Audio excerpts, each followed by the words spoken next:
Hello, அப்படியா? பொம்பளை பிள்ளையா? அடடா, உண்மையிலேயே செம்மங்க, ரொம்ப சந்தோஷம். வெள்ளிக்கிழமை நாளதுமா பிறந்திருக்கு, மகாலட்சுமி தான். 2 பேரும் நல்லா இருக்காங்கல்ல? ஓகே. டேய், யாரு குழந்தை பிறந்திருக்கு? இவ்வளவு சந்தோஷமா இருக்கு? எக்ஸுக்கு மச்சான்.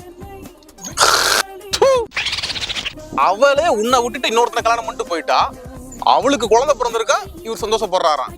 கேவலமா இல்லையாடா உங்களுக்கு எல்லாம்? சி. சரி, உனக்கு போன் பண்ணி சொன்னது யாரு? அத அவ புருஷன். இது இன்னும் கேவலமா இருக்குடா. அவனே உனக்கு போன் பண்ணி சொன்னானா? இந்த பொழப்புக்கு எங்கேயாவது போய் நாடுகிட்ட சாவலாம்டா. போய் சாவு. நானா வேணான்னு சொல்றேன்? நேரம் எல்லாம் உயிரோட இருந்திருக்க கூடாது. ஓஎஸ்னது உன் எக்ஸோட புருஷன். இந்த அப்படி உன் போனு. இதெல்லாம் ஒரு பொழப்பு.